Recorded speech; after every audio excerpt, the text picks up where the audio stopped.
Na kaj pomislite, ko vidite morsko travo? Jaz takoj na brke. Glejte to je moja imitacija Ivana Cankarja pod vodo. Marsikdo pa se nad morsko travo zgraža, kar je nenavadno. Morski travniki so namreč dom številnih organizmov in pod vodo bi se jih morali razveseliti.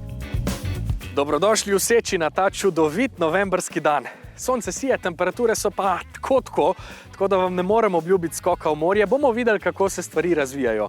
Tu sem zato, da poiščem doktorico Ireno Fonda ter njenega brata Leana Fondo. Doktorica Irena Fonda je molekularna biologinja in iniciatorka projekta UC. Lean Fonda pa je profesionalni potapljač in biolog in skupaj ogromno vesta o morskih travnikih. Špar se je namreč povezal z zavodom UC in skupaj si prizadevajo za zaščito slovenske obale in biotske raznovrstnosti slovenskega morja ter dolgoročno ohranjanje populacije rib in drugih organizmov. Zdaj pa poiščimo Ireno ter Leana. Hej! Živjo, lep pozdrav! Za začetek nam prosim povejte, zakaj vse se zavzemate v zavodu UC? Ja, zavod UC je kar tak že večplasten. V bistvu naša osnovna usmeritev je vse, kar je v zvezi z ohranjanjem biodiverzitete v morju in tudi ozaveščanjem o tej temi. Zato, ker to je ena glavnih stvari, če ljudje razumemo, potem na ta način tudi malo spreminjamo svoje navade včasih, da bi se lahko prilagodili. Kakšni pa so z morskimi travniki vaši načrti v prihodnosti? Ena izmed stvari je, ki je akcija nastala in se tudi nekako nas je Špar pri tem podprl zelo velikodušno in v bistvu takoj od začetka so jim bile te ideje všeč. Oni so v bistvu en največjih oziroma največji prodajalec rib v Sloveniji in se zavedajo, da v bistvu, če ne bomo varovali teh življenjskih prostorov za vrste, da pač enostavno ne bomo več imeli na koncu tudi hrane. Ne? In naši načrti so to, ena stvar, da jih čistimo, to je v bistvu čisto zato, da enostavno niso tam smeti, da se ne raznašajo kakšne strupene snovi, da ne nastaja mikroplastika v teh okoljih. Ne.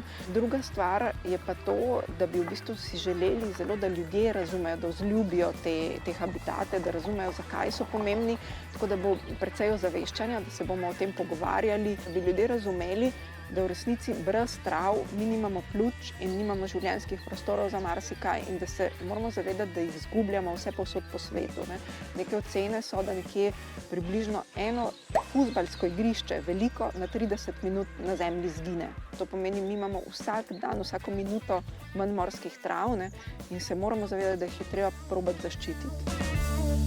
Okej, jaz si ne morem pomagati. Ireno in Leana sem prosil za pomoč in zdaj gremo travnike pogledati v akciji pod vodo. Pridružil se nama je še Lean Fonda, biolog in profesionalni potapljač, ki izginjanje morskih travnikov opaža iz prve roke. Še pred 100 leti je bil, pravijo, celoten Tržaški zaliv prekrit z morsko travo, popolnoma cel. Zdaj jo pa težko najdemo na globini večji od 8 metrov, zaradi tega, ker je toliko bolj kalno in pač morska trava potrebuje svetlobo za fotosintezo, tako da mi še vedno, če kdaj kopljemo na področjih, še vedno najdemo korenine. Najdemo, to pomeni čiste dokaze, da je tam bila. In stari ribiči še zdaj pravijo, da so recimo s Piranske punte ali iz Cerkve gledali plitvine, ki so se takrat videle. Tega zdaj več ni. Kaj pa lahko danes vidimo pod vodno gladino? Poglejmo, vstop v podvodni svet je vedno zanimiva izkušnja. Zagledal sem neverjetno lep ekosistem, ki me je, priznam, presenetil. Na prvi pogled je mirno, ampak če ostaneš dlje, začneš opažati igro svetlobe, podrobnosti in pestrost življenja. Irena mi je povedala, da so morski travniki pljuča našega planeta. S fotosintezo močno prispevajo k proizvodnji kisika in kvaliteti zraka, blažijo moč valov, stabilizirajo dno in nudijo zatočišče in igrišče mnogim vrstam rastlin in živali. Neprecenljivi so. In ko jih začneš raziskovati, jih lahko zares začutiš. Prav zato so me naslednji prizori toliko bolj vznemirili.